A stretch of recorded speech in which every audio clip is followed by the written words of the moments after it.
Up. Pero isa rin siyang graduate ng University of the Philippines. My fellow isko na magna cum laude. Palakpakan naman natin yan. Ibig sabihin nag-aaral pa lamang, inilalaan na talaga ang buong puso. Kumbaga, di ba, yan yung gusto natin, na talagang may integridad at pinupuno talaga ang bawat hamon ng buhay ng pagsagot, di ba, sa mga hamon ito. Siyempre, one more thing, she is a top 1 board passer for the 2010 Architect Licensure Examination. Galing na naman! Grabe!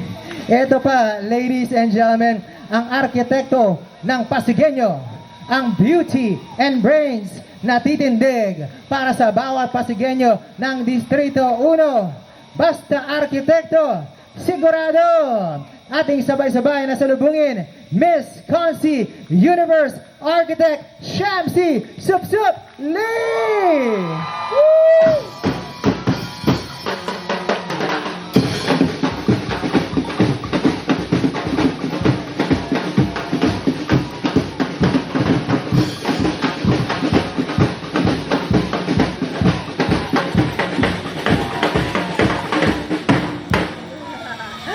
Ayun! Magandang gabi, Pasig!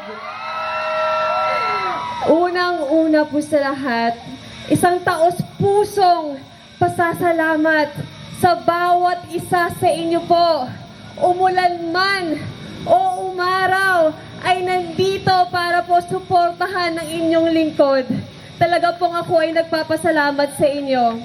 Gusto ko pong pasalamatan, of course, ang Team Shamsi, na talagang nagpagod para po magawa itong ating meeting de avance sa aking mga nagagandahang barangay coordinators, sa aking masisipag na mga women leaders, ang aking mga youth leaders, ang aking mga LGBTQIA leaders, at sa lahat ng volunteers, at higit sa lahat, sa bawat isa po sa inyo. Nasa umpisa pa lang ay sinuportahan na ako at patuloy na naniniwala sa kakayahan ko. Sa uulitin ako po si Architect Shamsi Supsup Lee, isang beauty queen, isang arkitekto, isang ina, isang Pasigenya, tumitindig dito bilang nag-iisang babaeng tumatakbong konsehal sa Distrito 1. At hindi lang basta babae, isang independyente. Wala mang partido, pero makakasigurado kayo, may prinsipyo. Alam niyo po, marami ang nagsabi sa akin, "Nako, first time mo, wala kang karanasan. Wala kang partido. Babae ka pa naman. Hindi ka mananalo." Alam niyo po, pag ako ay nakakarinig ng mga ganong salita, mas lalo pong tumitibay ang loob ko. Dahil naniniwala po ako, wala po yan sa karanasan. Wala po yan sa koneksyon. At lalong-lalo na, wala po yan sa taba ng ating bulsa. Dahil ang tunay na leader, dapat malinis ang intensyon. Tapat ang serbisyo. At matibay ang prinsipyo. Kaya po ako, kahit ako po ay nag-iisa, hindi ko po ito nararamdaman. Dahil alam niyo po, sa bawat pagpunta ko sa aking mga house to house, at dito rin nararamdaman ko po, kahit ako ay mag-isa, kasama ko naman kayo.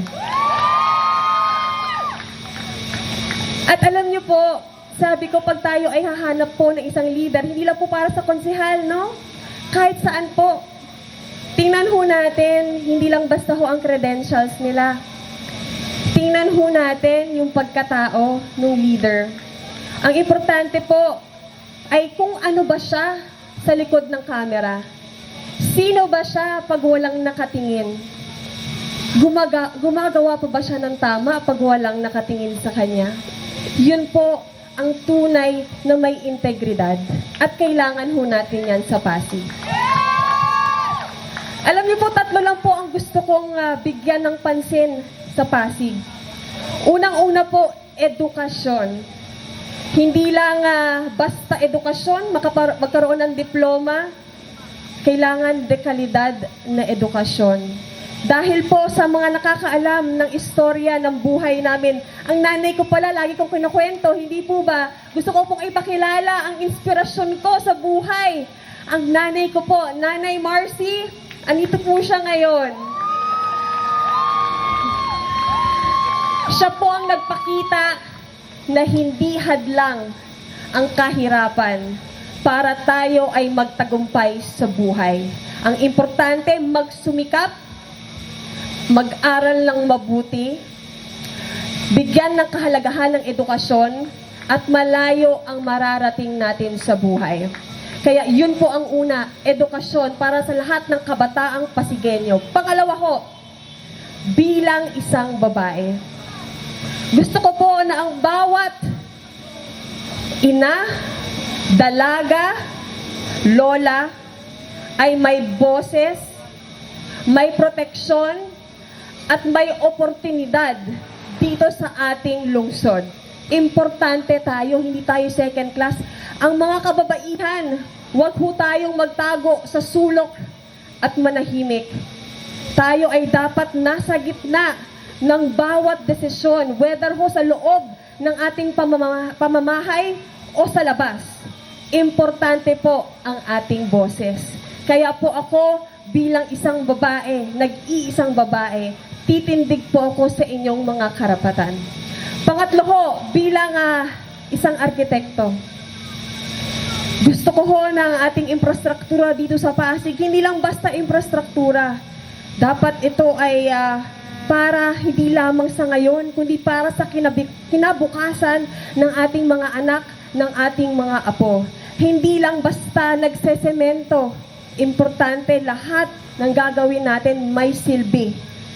At talagang mararamdaman ng mga Pasigueño ang buwis nila kung saan napupunta. 3 lang ho yun, hindi ako mangangako. Pero ang sabi ko nga po, itong laban na ito ay laban nating bawat isa. At hindi ko ipagpapalit ang aking mga naging desisyon. Dahil nakita niyo naman ho, di ba kanina po umuulan. Kinakabahan po ako. Sabi ko, nako, baka hindi po matuloy ang aking motorcade. At baka po ay hindi matuloy itong ating caucus at talagang outdoor po, no? Dito tayo sa Plaza Rizal. Pero mukhang dininig po ng Panginoon ang ating dasal. At alam ko po, sabi ko nga, ito po ang lagi kong dinadala po sa bawat lakbay ng aking buhay. Hindi lang po sa buhay politika, no? Pati po sa buhay ko bilang isang beauty queen, sa buhay ko bilang isang negosyante, sa buhay ko bilang isang ina.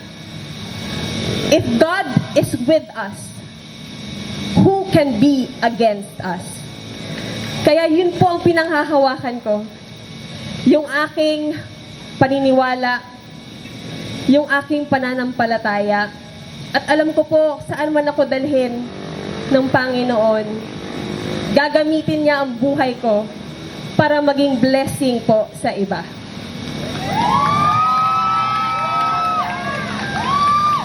Muli ho, ako si Architect Shamsi Supsupli, nagmamahal, tumitindig, lumalaban para sa bawat Pasigueño. Kaya sana po, tulungan niyo po ako ngayon darating na halalan. Kayo po ang lakas ko. Sa inyo ako kumukuha talaga ng bawat enerhiya ko, no? Every time nakikita ko kayo, alam ko po, tama po ang landas na aking pinili. Kaya sana po samahan po nila ako sa Mayo 12, Architect Shamsi Supsupli, basta arkitekto, sigurado, numero 7 sa balota. Maraming salamat po. At of course, Arte Party List 14 sa balota. Maraming salamat, mahal